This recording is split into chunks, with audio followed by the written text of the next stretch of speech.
Hello students, हम लोग science 2 का प्रीलिम का पेपर सॉल्यूशन देख रहे थे। क्वेश्चन नंबर 1 और 2 हम लोग जो है पिछले वीडियो में देखे। इस वीडियो में हम लोग क्वेश्चन नंबर 3 और 4 देखेंगे। अब देखो, क्वेश्चन नंबर 3 है मतलब नए पेज से शुरू करना है। प्रीलिम का पेपर है साइंस 2 का, तो तुम्हें यहाँ पर कोई भी 5 प्रश्न के उत्तर लिखना। 8 क्वेश्चन दिए जाएंगे, 8 में से 5 प्रश्न के उत्तर लिखने। ये किस तरह के क्वेश्चंस होंगे, कैसा क्वेश्चन पूछा जाएगा, इसके बारे में अपने जो एनालिसिस वीडियो साइंस 2 का जो है उसमें बता चुकी हूँ। मेरे प्लेलिस्ट में चेक करो, वहाँ पर दिया है, वहाँ से देख सकते हो किस तरह के मतलब ये 8 क्वेश्चन रहेंगे। फिलहाल यहाँ प्रीलिम का पेपर हम सॉल्व कर रहे हैं। कोई भी 5 के उत्तर लिखने, हम तो 8 का ही यहाँ पे सॉल्व करेंगे। कोई भी 5 आंसर लिखना है। क्या लिखा है? सौर ऊष्मी विद्युत केंद्र के विविध चरणों में संबंधित तालिका पूर्ण करो। यहाँ पे तुम्हें तालिका दी गई है, ये तालिका को पूर्ण करना है। तब यहाँ पे देखो क्या आएगा। पहले इसमें सूर्य प्रकाश एकत्रित करने के लिए परावर्तक, फिर उसके बाद दूसरा एकत्रित सूर्य प्रकाश की ऊर्जा अवशोषित करने के लिए अवशोषक, फिर वाष्प पे चलने वाला टरबाइन। कोई स्टूडेंट्स जो भाप भी लिख सकते हो, वाष्प भी लिख सकते हो। फिर विद्युत जनित्र और विद्युत ऊर्जा।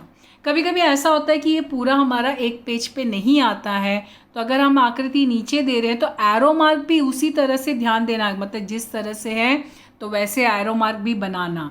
ठीक है, वो ध्यान देना है सब चीज़ों का। दूसरा क्वेश्चन है, शरीर की वृद्धि एवं विकास के लिए सभी प्रकार की जीवन प्रक्रियाएं किस प्रकार सहायता करती हैं।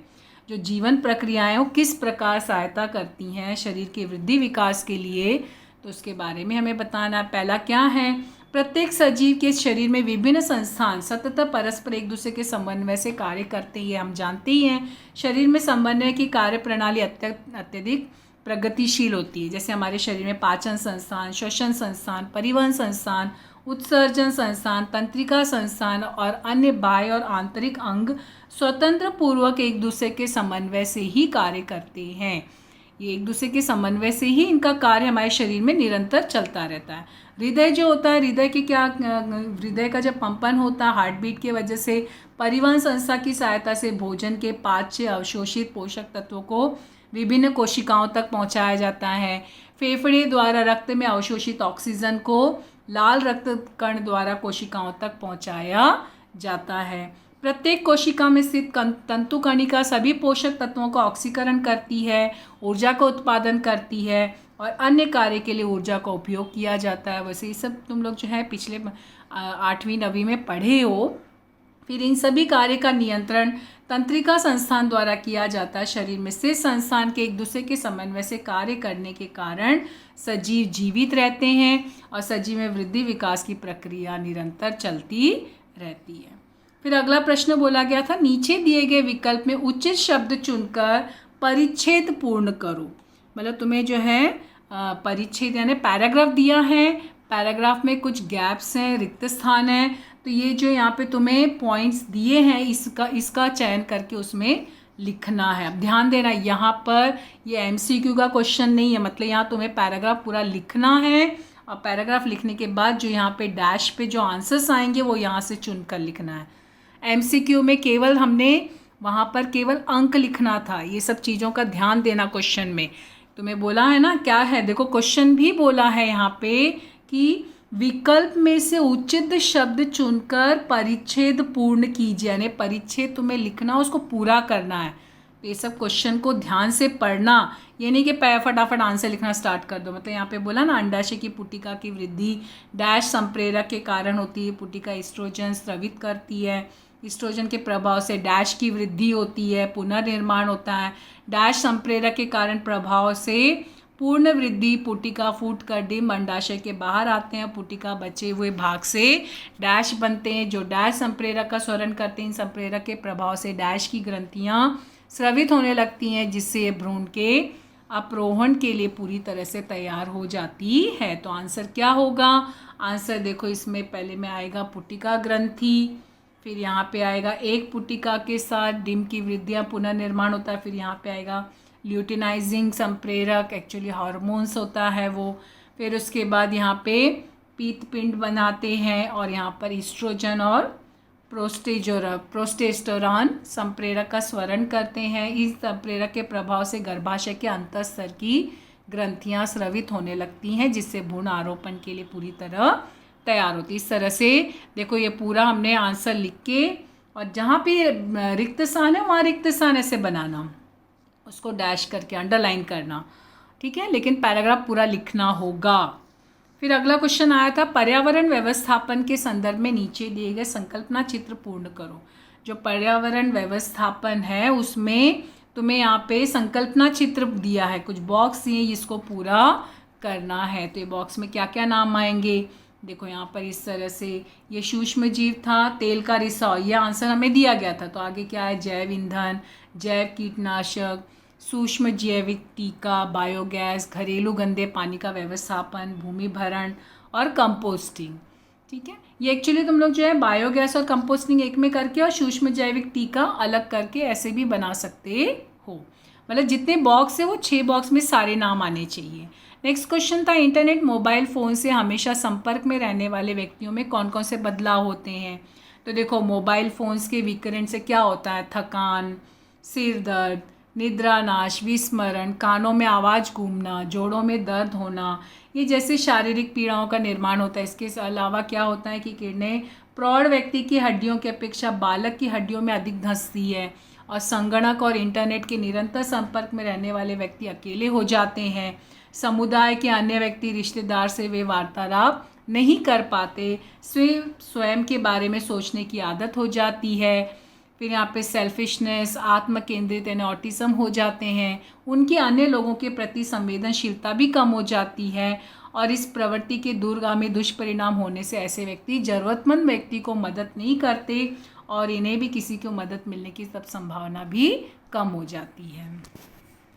फिर नेक्स्ट क्वेश्चन था, नीचे दिए गए आकृति का वर्णन करो, दिए गए प्रश्नों के उत्तर लिखो। यहाँ पे देखो 2 आकृति दी गई है, यह आकृति क्या और इनके प्रश्न, मतलब तुम्हें प्रश्न दिए उसके उत्तर लिखने हैं। क्या बोला, पहला, आकृति में दर्शाया गया प्राणी किस वर्ग से संबंधित है। तो किस वर्ग से संबंधित है, पहले तो आकृति में क्या सितारा मछली और सी आर्ची नामक प्राणी दर्शाए गए हैं। तो यहाँ पर जो है ये क्या हुआ, दोनों भी कांटेदार त्वचा वाले प्राणी संघ से संबंधित प्राणी हैं। कौन से प्राणी संघ के, वे कांटेदार त्वचा वाले प्राणी के संघ से संबंधित प्राणी हैं। फिर पूछा, इनका शरीर अथवा कंकाल किस पदार्थ से बने हुए आवरण से ढका होता है। तो पूरा आंसर लिखना, ध्यान देना, यहाँ क्वेश्चन का आंसर लिखना है तो पूरा प्रश्न का उत्तर होना चाहिए। तो इनके शरीर का कंकाल कैल्शियम कार्बोनेट युक्त कांटे अथवा पट्टिकाओं द्वारा ढका होता है।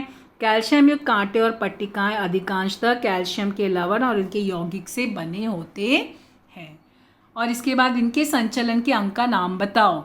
तो ध्यान देना, अब कथन है तो पूरा कथन, तो ये प्राणी नलिका पाद की सहायता से संचलन करते हैं। ठीक है, कथन का सवाल, तो कथन है तो कथन में आंसर होना चाहिए, खाली नलिका पाद मत लिख देना, गलत, मतलब पूरे मार्क्स नहीं मिलेंगे वहाँ पे। फिर हमें क्वेश्चन था, प्राकृतिक गैस पे आधारित विद्युत निर्मित केंद्र की रूपरेखा की आकृति में दर्शाए गए ABCD भाग का नामांकन करो और बताओ कि कौन से प्रकार के टरबाइन उपयोग में लाए जाते हैं। तो यहाँ पे देखो हमें कौन से प्रकार का, ये जो है तुम्हें ABCD नाम बताना है और कौन से प्रकार का टरबाइन है वो बताना है। तो यहाँ पे देखो ईंधन है, इसमें क्या है, ईंधन, ज्वलन कक्ष, कंप्रेसर, गैस टरबाइन। कौन सा टरबाइन है ये, गैस पे चलने वाला। देखो भाप पे चलने वाला, पानी से चलने वाला, गैस से चलने वाला, अलग अलग प्रकार के टरबाइन है ना। तो यहाँ पे कौन सा, गैस पे चलने वाला टरबाइन। बाहर निकलने वाली गैस से जनित्र। तो इस तरह से इसको नामांकित करना है, आकृति बना के ABCD नामांकित करना है। नेक्स्ट क्वेश्चन पूछा गया था, नीचे दी गई आकृति का निरीक्षण करो तथा प्रश्नों के उत्तर दो। ये तुम्हारे जो प्रश्न थे, 3 आकृति दी गई है, पहले आकृति, दूसरी और तीसरी। देखो यहाँ पे भोजन करते हुए मोबाइल लिया है, यहाँ पे सेल्फी ले रहा है, और यहाँ पे जो है दुर्घटना हुई है और सब लोग जो है मोबाइल से तस्वीर ले रहे। प्रश्न क्या है, तीनों आकृति में पहले में लड़का भोजन करते हुए मोबाइल देख रहा है, यह उचित है या अनुचित, कारण से तो उत्तर दो। दूसरी आकृति में क्या घटित हो सकता है, और तीसरी आकृति के माध्यम से कौन सी सामाजिक संदेश देना चाहोगे। तभी देखो पहले आकृति में क्या हो रहा है कि लड़के द्वारा खाना खाते वक्त मोबाइल जो है वो देख रहा है, तो ये उचित नहीं है, ये अनुचित है, क्योंकि भोजन करते समय हमें केवल भोजन का ध्यान केंद्रित करना चाहिए। हम भोजन कर रहे हैं ना, तो भोजन पे ध्यान केंद्रित होना चाहिए। अब यहाँ पे देखो अन्नपूर्णा ब्रह्मा है, इसके लिए भोजन को बड़ी ही विनम्रता से खाना चाहिए। इसलिए अपना मन एकाग्र करना पड़ता है, तो इसलिए मोबाइल के द्वारा जो कि ये संभव नहीं है, इसलिए भोजन करते समय मोबाइल का इस्तेमाल नहीं करना चाहिए। दूसरे प्रश्न में हमें क्या बोला गया था कि यहाँ पर जो है वो जो है क्या घटित हो सकता है, मतलब उस जो आकृति दी गई है उसमें पूछा गया कि क्या घटित हो सकता है। तो वहाँ पे तुमने देखा सेल्फी खींच रहा है बच्चा और पीछे से कार आ रही है। तो देखो दूसरे आकृति में बीच रास्ते में खड़े होकर लड़का बालक जो है सेल्फी ले रहा है, तो उसके पीछे कोई कार आ रही है। अगर वो कार आ रही है तो उस वक्त वो कार से उसकी दुर्घटना हो सकती है, तो सेल्फी खींचना जानलेवा भी साबित हो सकता है। फिर तीसरी आकृति में तुम्हें क्या पूछा है, कौन सा सामाजिक संदेश देना चाहोगे। सामाजिक संदेश क्या है, क्या बोला तीसरी आकृति में क्या है, किसी मतलब दुर्घटनाग्रस्त व्यक्ति जो है कई व्यक्ति द्वारा क्या कर रहे हैं, उसका वीडियो बना रहे हैं, फिल्मांकन कर रहे हैं अपने अपने मोबाइल में। तो ये अनुचित है, ये सही नहीं है। कहीं भी दुर्घटना होने पर सर्वप्रथम हमें क्या करना है, हमारा पहला उद्देश्य क्या है कि जो घायल व्यक्ति उसको प्रथमोपचार प्रदान करें, क्योंकि हम तो डॉक्टर तो है नहीं कि हम उसका इलाज करेंगे, लेकिन हम उसका फर्स्ट एड कर सकते हैं घायल व्यक्ति के प्राण, जिससे कि उसके प्राण बचाए जा सकते। इस प्रकार हम जो है किसी की सहायता करेंगे और जो है वह हमारा कोई ना कोई सहायता करेगा। तो इस तरह से ये क्वेश्चन नंबर 3 कंप्लीट होता है। 3 में 8 क्वेश्चन थे, 8 में से 5 प्रश्न के उत्तर लिखने। अब देखो क्वेश्चन नंबर 4 आया। क्वेश्चन नंबर 4 मतलब नया प्रश्न, इसका मतलब उसकी शुरुआत नए पेज से। ठीक है, अब यहाँ देखो निम्नलिखित प्रश्नों के उत्तर लिखो, कोई भी एक। 2 प्रश्न पूछे जाएंगे, 2 में से कोई एक का उत्तर लिखना। 5 मार्क का प्रश्न है। पहला प्रश्न क्या दिया, नीचे दी गई तालिका पूर्ण करो।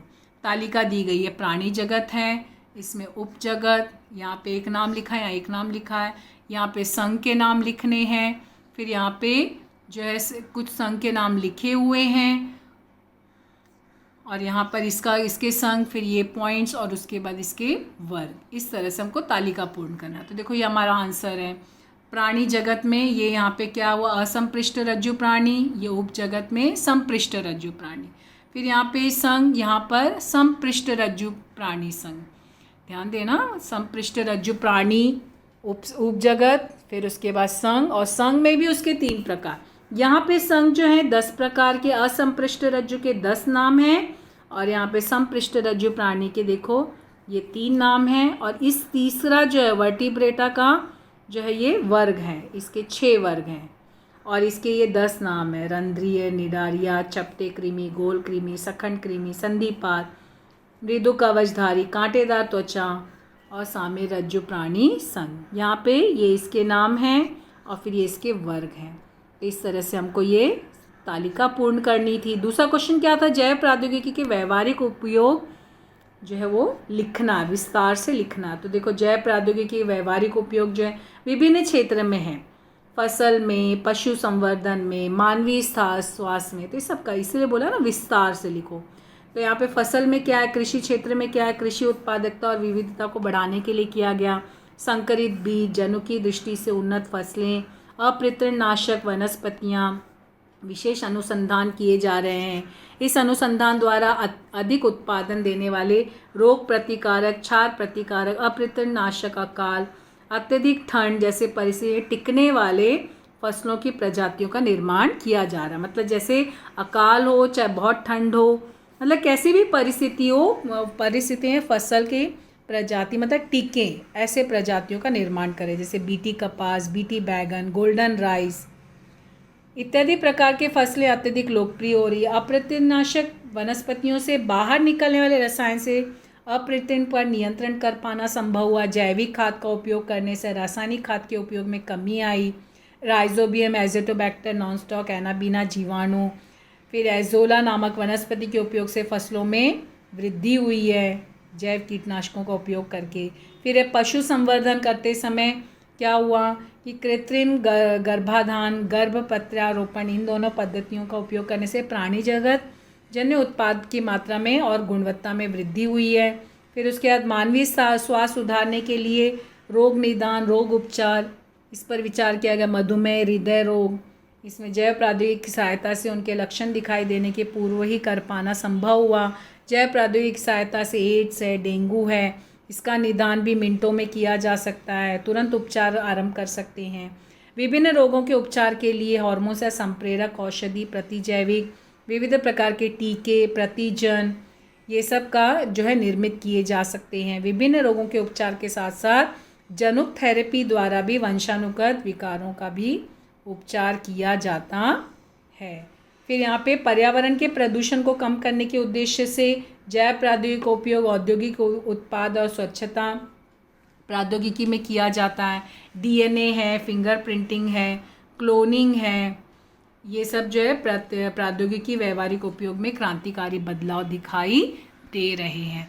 तो इस तरह से ये क्वेश्चन नंबर 4 कंप्लीट होता है। क्वेश्चन नंबर 4 में 2 प्रश्न पूछे जाएंगे, 2 में से 1 का आंसर लिखना 5 मार्क्स का प्रश्न रहेगा। तो इस तरह से ये कृति पत्रिका का प्रीलिम का पेपर का सॉल्यूशन था जो हम लोग 3rd और 4th इस वीडियो में देखे।